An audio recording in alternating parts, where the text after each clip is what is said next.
All right, well, this is cervical spine. This is on really sort of the minor cervical spine stuff. I think in previous courses we've covered some of the bigger things, and we'll allude in a few articles to some of that. But this is basically the more minor kind of thing.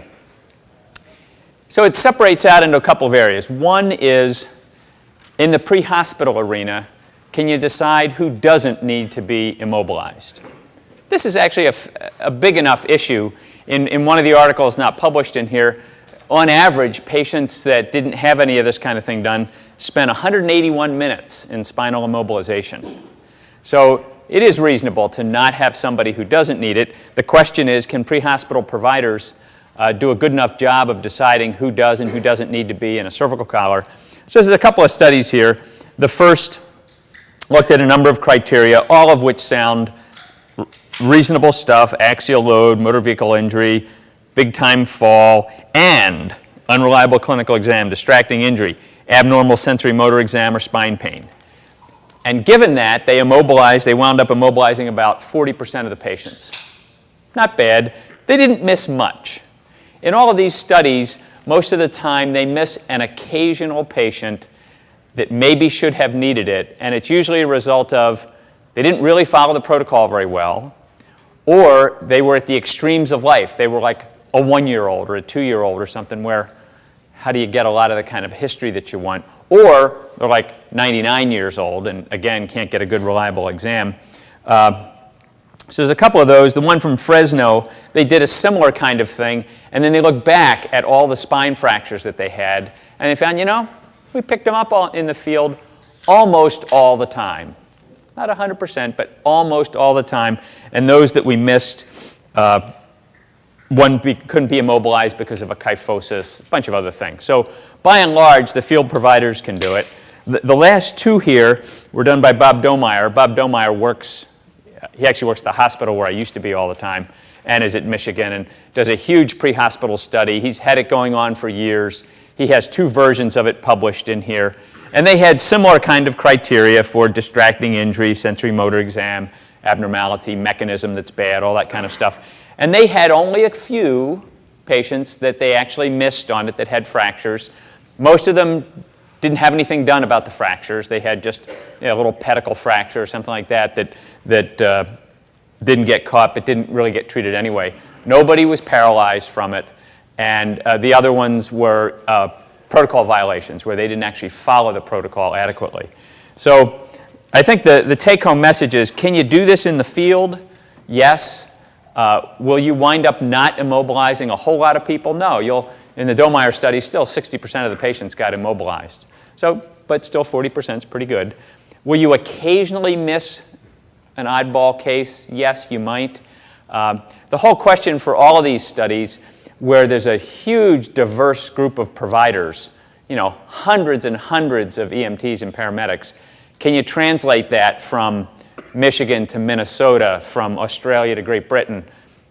Nobody knows. But it's probably a reasonable idea that you don't just do it blindly on everybody. I think the biggest single reason not to do it blindly on everybody is, unfortunately, a paper that didn't appear in here because it's a little bit old. It's from 1994, and at LA County, they took 21 volunteers. These were clearly like medical students or somebody. They strapped them down on a spine board, duct taped them to the thing, and put sandbags by their head. And they did this for 30 minutes. And then they had them fill out a survey as to what hurt after that. Everybody hurt by 30 minutes. Everybody had a painful complaint. On average, they had 3 painful complaints. Most of the time it was occipital head pain, sacral pain, and neck pain sometimes. And then they actually followed them up at 48 hours, and still, like half a dozen of them still had some headache from it, and occipital head pain. So there's no question, it is very uncomfortable to be lying on a spine board, and actually you might create a pain that you now have to work up if they're there long enough. I mean, you might actually create the distracting injury too, that you might have to now work them up more than you think. So I think there are good reasons to try for protocols that get people out of immobilization before they get to the doctor, if there's going to be any delay at all. So there's a couple of studies in here that look at that. The first one from Connecticut, They looked at if you apply some criteria for who can and who cannot come out of a collar and have the doctors apply it and have the nurses apply it, do they agree with one another? What do you think the answer is? No. The answer is no. The answer is no for every study that's been done like this. When you take one group of providers, they don't necessarily always agree with another group. Actually, if you take one group of docs and another group of docs, applying these criteria, they don't always agree. Same thing with ankle criteria, all that kind of stuff. The level of agreement for some things was pretty bad. It was not very good for distracting injury, a painful distracting injury, and we'll get into that in just a little bit.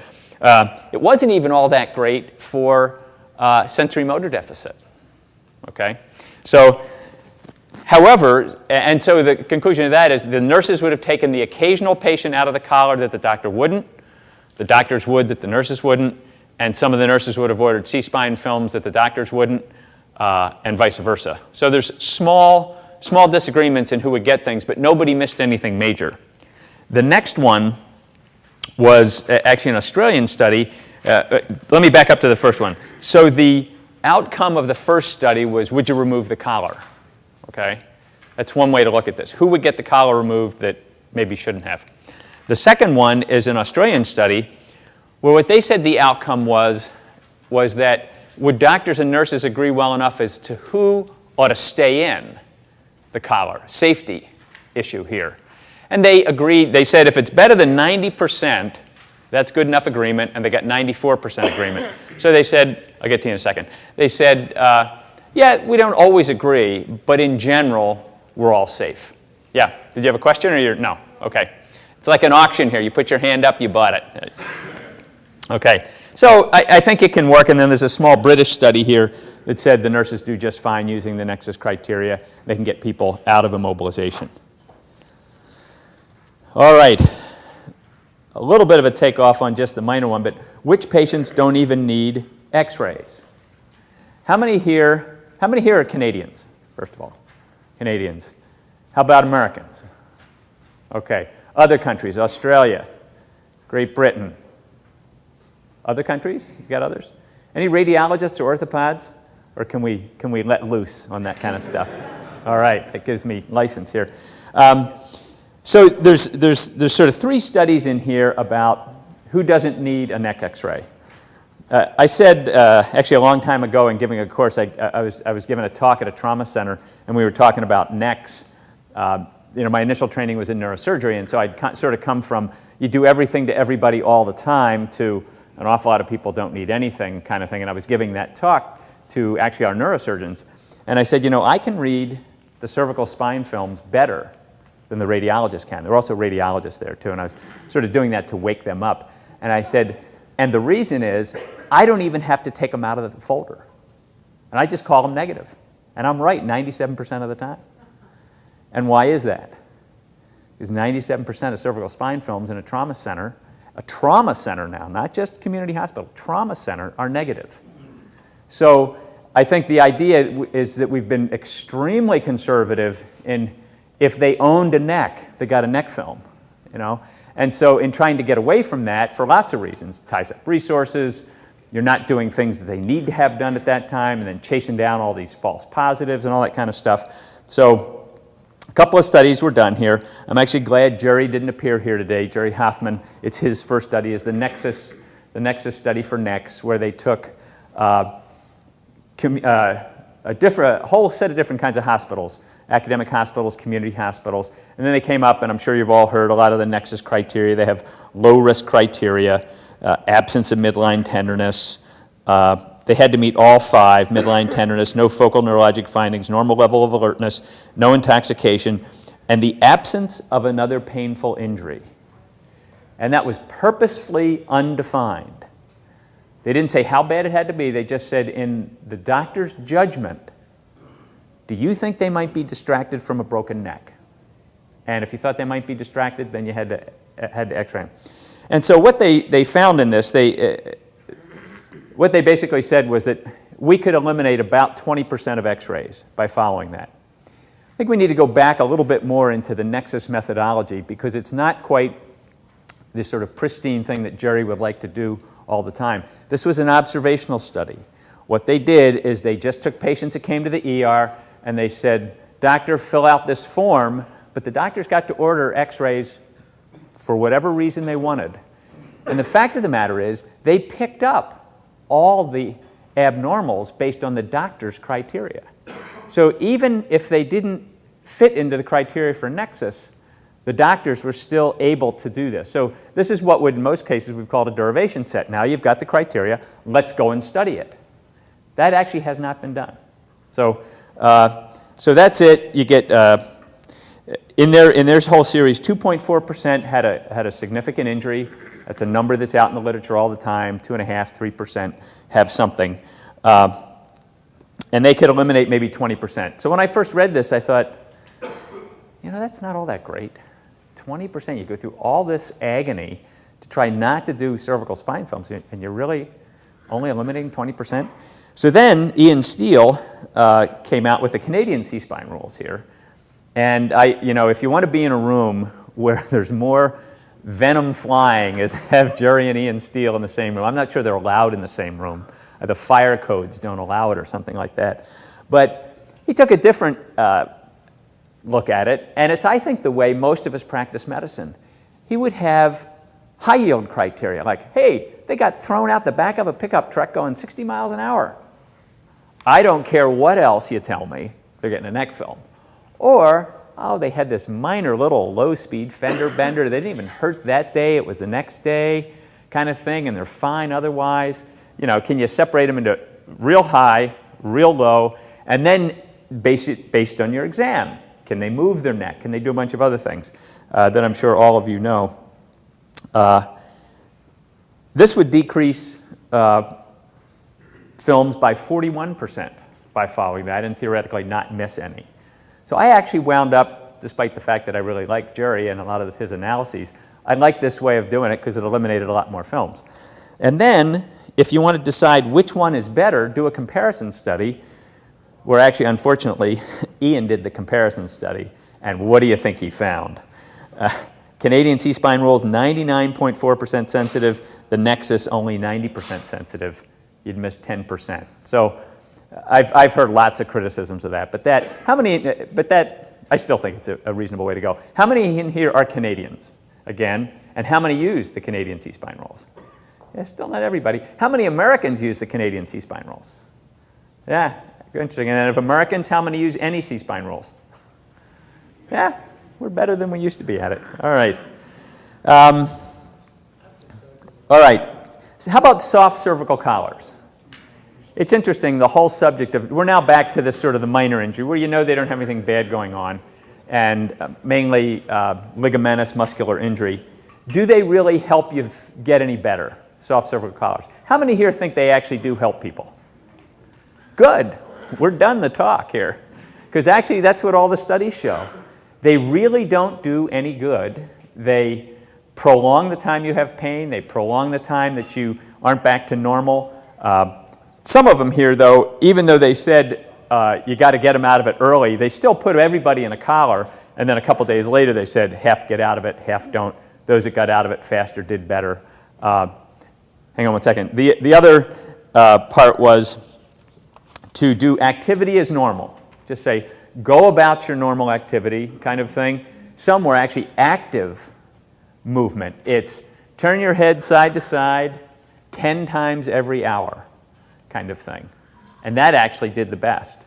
The studies in here are in mixed populations, and one of the other take-home messages is that an awful lot of people have an awful lot of pain after so-called whiplash for a long period of time, but it's very culturally based. Some countries it's a lot, sometimes it's not. So whiplash-associated disorders. How many use that term? Yeah, I saw that in the literature and I thought, I don't think that's caught on very big. There's probably a support group for it, but not one that I've seen. But they found that they had less if they would move their neck frequently, all that kind of stuff. Peter, you had a comment? Or? Just with soft collars, it's not in the emergency medicine abstract, but there's a wonderful article that showed that they're extraordinarily effective for hickeys. Yeah. In producing them or hiding them? Is there hiding? Okay, good.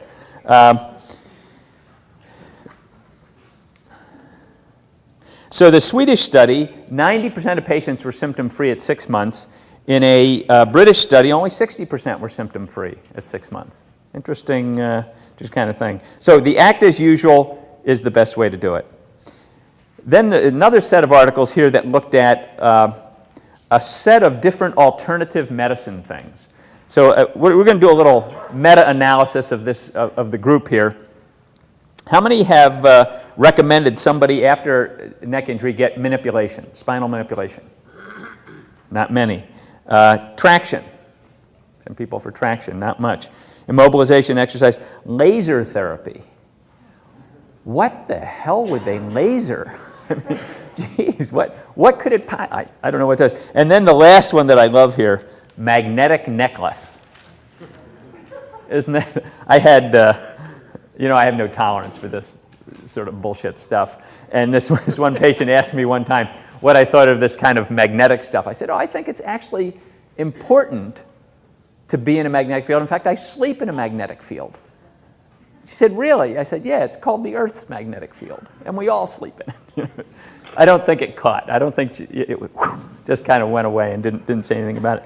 But it's just amazing that this stuff actually gets tested. And when you look at the studies on all this, basically their conclusion is we don't have any good evidence to tell you anything about this kind of stuff. So nobody really knows. How many, just back on the manipulation thing here, how many have ever seen somebody get a vertebral or carotid dissection after minor manipulation of the neck? Yeah. You don't have to go to a very big audience. You've seen 2. I've seen several. Stroked out the brainstem, all that kind of stuff. Yeah. It's not something I think you want to mess around with. Another way to look at this, the Association of British Insurers. Now understand what their issue is going to be with this. They basically said, you don't need MRIs because you find too many incidental things that you wind up working up that don't mean anything. You want to get them early mobilization, all that kind of stuff. So they came to the same conclusion in looking at all the literature that I've mentioned. A couple of German studies say exercise is better. Another Canadian study that looked at their outcome here was when did they close the claim for more medical therapy, and said, it's not such a big deal. We don't have a long time kind of thing. And then the last one is chiropractic manipulation of the neck for non-traumatic neck pain. And again, we've already, I think, surveyed that. So that's pretty much the literature on this. So the kind of key points and recommendations, I think pre-hospital providers can probably adequately decide who needs to be immobilized. They're pretty conservative, and in most settings that works. They might occasionally miss something. We'll have to understand that. Emergency physicians and nurses don't always agree on who's going to be taken out of immobilization, but in general, everybody is on the side of safety, and so it's usually pretty safe. You don't need advanced imaging of any kind for most of the sprains because you don't do anything about it. Soft cervical collars probably make you worse, not better. The best thing is probably either just act normal or a little active, gentle range of motion kind of thing. Other physical therapy and all the alternative stuff, there is no evidence to say one way or the other for anything. All right, questions, comments?